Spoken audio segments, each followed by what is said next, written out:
Shalom, bonjour peuple de Dieu, je suis Guillaume Elie, le gracier, je suis prophète, je suis serviteur de Dieu et je réside en Côte d'Ivoire. Je sors parce que le Seigneur, en ce dimanche 26, m'a mis un message à cœur pour le porter à l'attention du peuple ivoirien. Hier, le samedi 25 octobre, nous avons assisté aux élections présidentielles ici en Côte d'Ivoire et cela a donné lieu à plusieurs commentaires, plusieurs interprétations par rapport à tout ce que les prophètes ont pu dire. Notamment aujourd'hui, une prophétie qui saisit la nation, c'est la prophétie dont le prophète Eli Pada est porteur. Et plusieurs qui s'attendaient à une exécution de cette prophétie selon eux-mêmes leur ressenti, ne l'ayant pas vu, ont commencé à critiquer l'homme de Dieu, à critiquer le message qu'il porte au détriment donc de ce que Dieu, dans sa grande sagesse, a pu donc planifier, a pu mettre en place. Je veux dire que le message du prophète Eli Pada est un message authentique. Il a dit, il n'y aura pas d'élection et il n'y a pas eu d'élection par rapport à tout ce que nous avons pu observer. Donc, quand le prophète Eli Pada vient pour dire il n'y a pas d'élection et qu'après les élections, certaines personnes font des vidéos pour le railler, pour se moquer de lui,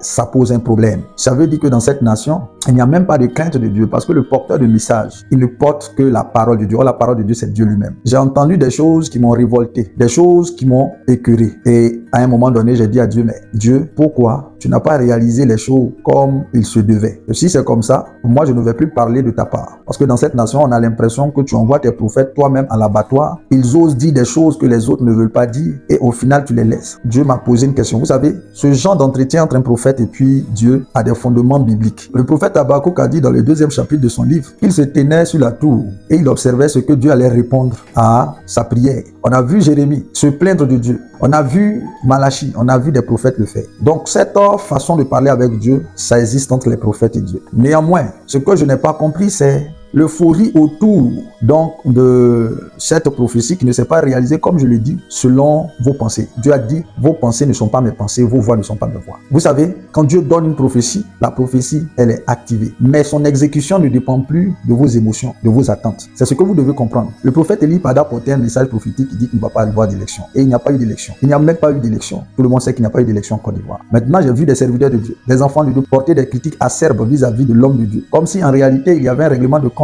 de ceux qui se disaient, bon, le porteur de vision, là, le porteur de prophétie, on va voir si ça va se réaliser. Vous êtes en train de jouer le rôle des frères de Joseph parce que le monsieur a une grâce particulière. Donc vous attendez que sa prophétie échoue. Mais ça n'a pas échoué. La prophétie court. Je l'ai expliqué dans une de mes vidéos où je parlais de la différence entre prophétie, révélation, prédiction. Je mets le lien ici. Allez lire. Donc ne soyez pas prompt à vous réjouir parce que la prophétie court. La Bible dit son terme est fixé. Elle va s'accomplir certainement. Voilà. Vos pensées ne sont pas les pensées de Dieu. Beaucoup de personnes ont espéré qu'il y ait des affrontements. Mais nous, nos prières, c'est que le sang innocent ne verse plus. Donc Dieu nous a exaucés. Dieu nous a exaucés. Quand le prophète Eli Pada sort pour dire qu'il n'y aura pas d'élection, c'est à cela que Dieu fait correspondre, il n'y aura pas d'élection. Il n'y aura pas d'élection comme les autres fois où il y a eu des affrontements, où il y a eu des morts. Vous comprenez? Dieu ne veut pas que les gens meurent. Toi et moi, on a prié pour que les gens ne meurent pas. Et puis les gens ne sont pas morts. C'est une grande victoire. Mais la prophétie continue d'être active. C'est ce que je voudrais que tu comprennes. Parce que ça donne l'impression que beaucoup voulaient, pour la réalisation de la prophétie du prophète Eli Pada, beaucoup voulaient que ça se réalise comme eux s'y attendaient. Qu'il y ait des affrontements, qu'il y ait des blocus et tout ça. Non, Dieu n'est pas un homme. Dieu n'agit pas comme un homme. Un jour, le prophète Élisée reçoit la visitation d'un homme important de Syrie.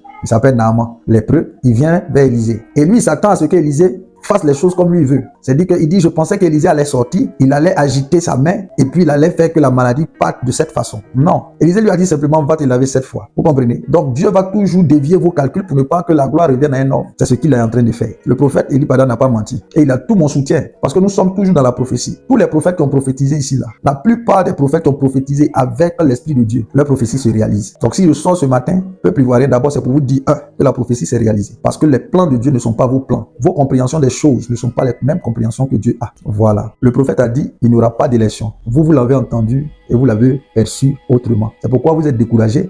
C'est pourquoi vous êtes désillusionnés. Vous comprenez? Nous sommes en train de prier pour ne pas que la nation s'embrase. Dieu a plusieurs façons de régler le problème. Ses voies sont nombreuses, ses voies sont insondables.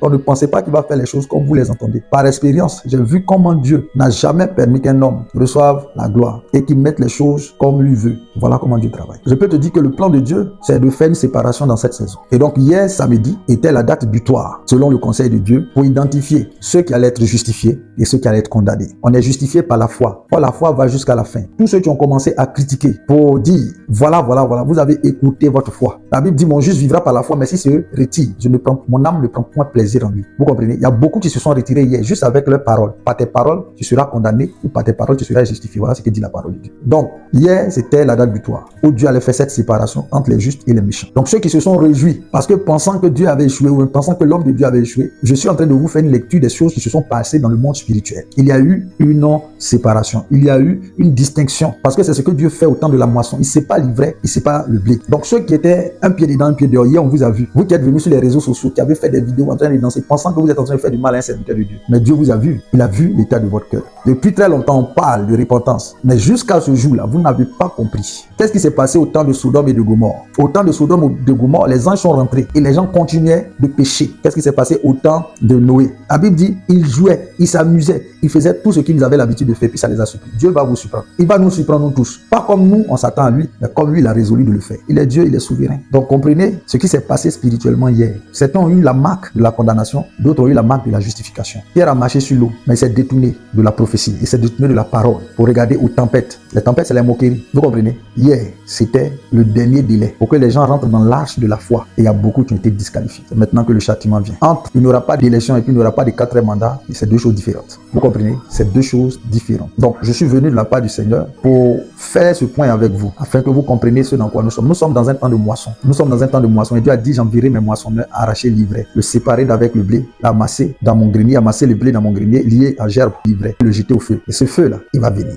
Mais il ne va pas concerner les justes. Il va concerner les condamnés, les coupables. Dieu n'est pas injuste. C'est pourquoi hier, il n'a pas permis à ce que des innocents tombent dans les rues encore. Parce que c'était le plan de l'ennemi de verser encore du sang. Et comme leurs libations n'ont pas eu lieu, ils ont été fragilisés. Vous comprenez? Ils ont été fragilisés. La terre n'a pas ouvert sa bouche pour boire du sang. Parce qu'il y a des gens qui prient. Nous, on prie pour qu'il n'y ait pas de mort. Même si la délivrance doit venir, Dieu saura comment il va faire. Moi-même, je suis prophète. J'ai prophétisé, mais pas dans le sens du prophète Élie Pada. Vous comprenez? Mais ce sont des prophéties complémentaires. Parce que c'est le même esprit. Donc, je vous en conjure, bien-aimés dans le Seigneur. En déshonorant un homme de Dieu, un messager de Dieu, c'est Dieu que vous déshonorez. Et c'est un châtiment que vous appelez sur vous-même. C'est un châtiment. Nous sommes dans un temps de rétribution. Nous sommes dans un temps de rétribution, que chacun de nous comprenne cela et commence à marcher pour s'aligner avec la pensée de Dieu. Vos pensées ne sont pas les pensées de Dieu. C'est ce que Dieu m'a dit. Hier, j'étais en colère parce que j'ai vu des impies se moquer de Dieu ouvertement. Vous pensez que Dieu, il va laisser passer? Il est là à la colère, mais maintenant, il va agir. Si nous étions des hommes, peut-être on allait châtier. Mais Dieu est amour. Donc jusqu'au dernier moment, il espère que des gens vont se repentir. Vous comprenez? Dieu peut vous poser la question de savoir, mais pourquoi vous avez douté? Pourquoi vous avez douté de la parole de son serviteur? Pourquoi vous avez douté? Pourquoi vous avez douté? En réalité, c'est votre interprétation de la parole qui a fait que vous êtes découragé. Sinon que c'est pas que la parole est mensongère, mais c'est votre attente par rapport à la parole. Ça veut dire que c'est l'état de votre cœur. J'ai fait des vidéos sur le sujet. J'ai fait des vidéos sur l'état du cœur des Ivoiriens. Tu peux leur faire rater la visitation. L'état du cœur d'une personne peut lui faire rater la visitation divine. Parce que c'est avec le cœur qu'on voit Dieu. Vous devez comprendre ces choses. Ne comptez pas sur les hommes. Ne comptez pas sur les prophètes. Comptez sur Dieu qui est sa parole dans la bouche des prophètes. C'est ce que je suis venu vous dire. Le Seigneur m'a dit de vous faire comprendre que hier, c'était la fermeture de la porte de l'arche. Il y a une sélection. À un moment donné, Jonas s'est fâché. À un moment donné, Moïse s'est fâché. À un moment donné,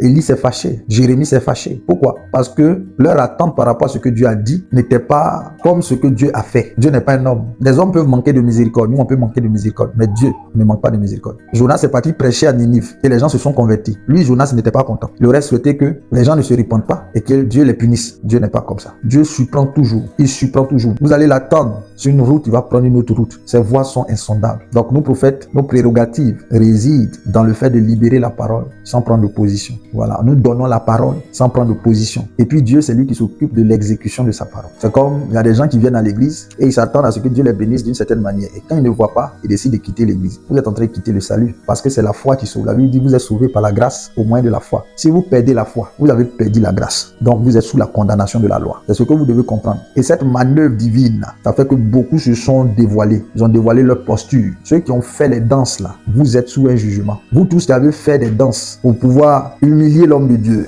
cette humiliation là, elle va venir sur vous. Elle va venir sur vous. Le fait est qu'il y a beaucoup, même des serviteurs de Dieu, qui attendaient, qui priaient pour ne pas que la prophétie du prophète Élie Pada se réalise. Par jalousie, par envie, par méchanceté. Parce que toutes ces prophéties se réalisent et qu'une nation est en train de compter donc sur ces prophéties. Donc on prie pour ne pas que ça se réalise. Mais je vous ai dit que ça s'est réalisé et que l'exécution de la prophétie continue. Bien-aimé dans le Seigneur, si tu fais partie de ceux qui ont fait cela hier matin, Lorsque j'ai fini ma prière du matin, le Seigneur m'a dit, va mettre sur ta page Exode 14, verset 14. L'Éternel combattra pour vous, gardez le silence. Ce n'est pas une affaire humaine, c'est une affaire divine. Il y a beaucoup de choses qui se sont produites hier, mais vous allez voir les conséquences dans les jours qui suivent. Parole de l'Éternel. Moi, je livre les messages. Je n'ai plus rien à ajouter, je n'ai plus rien à retirer. Le reste là, lui qui m'a envoyé là, il va s'occuper de gérer ça. Voilà. Et je vais réitérer devant la nation ivoirienne mon soutien au prophète Eli Pada. Mon soutien complet au prophète Eli Pada. Il n'a pas menti. Il n'a pas menti. La prophétie continue. La prophétie continue. La prophétie est en marche. Elle peut tarder, mais elle va s'accomplir certainement. Elle peut tarder, mais elle va s'accomplir certainement. C'est ce que la foi produit. Une foi qui ne tergiverse pas avec les tempêtes, avec les vagues, avec tout ce qui est en train d'être dit autour. Une foi qui ne négocie pas. Une foi ferme. Chers Ivoiriens, gardez le regard fixé sur Jésus-Christ, sur la parole, et puis laissez Dieu travailler. Vous allez voir, quand en Côte d'Ivoire ici, il y a des prophètes. Vous qui vous réjouissez, vous n'allez pas être là pour célébrer. Je vous dis la vérité. Je vous dis la vérité. Ne savez-vous pas que Dieu est en train de rassembler les gens là pour les juger? Il y en a qui étaient tranquilles, sont allés se cacher en Europe. Et puis Dieu les a ramenés là où le sang crie. C'est là où le sang de Naboth est versé par Jézabel. C'est là où le sang de Jézabel va couler. Parole du Seigneur.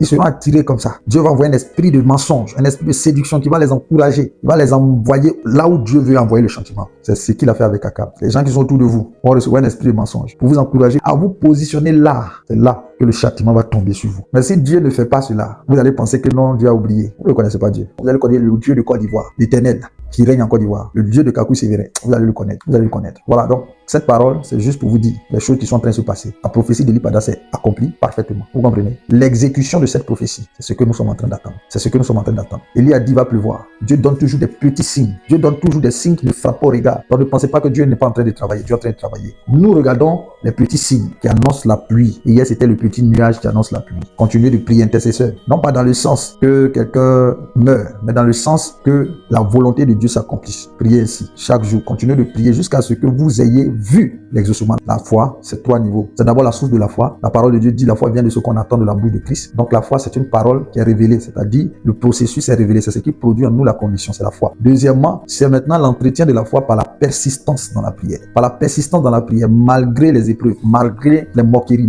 malgré les railleries. Est-ce que ta foi continue de croire que la parole de Dieu ne ment pas? C'est ça. Et au final, l'accomplissement de la foi. Troisièmement, l'accomplissement de la foi. C'est-à-dire, c'est jusqu'à ce que tu vois que la chose que Dieu a promise au départ s'est accomplie. C'est là que tu peux dire que tu as manifesté la foi. C'est là que ton témoignage naît. Voilà comment la foi opère. Donc, ta foi ne doit pas rester espérance seulement. Elle doit produire un fruit. Voilà. Donc, les 3 niveaux. D'abord, la source de la foi, qui est Christ. Deuxièmement, la persévérance dans la foi, qui est dans la prière. Jésus a dit, veillez, priez pour ne pas tomber dans la tentation. Et puis, troisièmement, c'est l'accomplissement. Donc, Paul a dit, j'ai combattu le bon combat, j'ai achevé la course, j'ai gardé la foi. Voilà. Donc, la foi, d'abord, semence, entretien de la semence, et puis production. Paul a dit, j'ai planté, Apollos a arrosé, et puis Dieu a fait croître. Voilà, c'est comme ça. 3 niveaux de la foi. Élie a déclaré la parole qu'il a entendue. Il va pleuvoir. Il s'est assis là? Non. Il s'est pas assis là pour attendre. Il a prié 7 fois. Vous devez continuer de prier. Intercesseur de Côte d'Ivoire. Vous qui voulez voir la nation changer, la nation progresser, continuez de prier. Continuez de prier. Mettez la pression. Mettez la pression dans la prière. Jusqu'à ce que vous voyez ce que Dieu a dit s'accomplir. Alors, nous pouvons tous témoigner que notre Dieu est vivant. N'écoutez pas tout ce qui est en train d'être dit autour. C'est les manipulations du diable pour semer l'ivraie dans ce que Dieu a dit. Ne détournez pas votre regard, le regard de votre cœur sur la parole que Dieu a dite au sujet de cette nation par ses prophètes. L'une des choses que Satan est en train de faire, c'est de calomnier les prophètes pour dire que c'est des faux prophètes. Il n'y a pas de prophète en Côte d'Ivoire. Il sait, il connaît. Donc, il doit vous distraire. Il doit vous distraire. Il y a des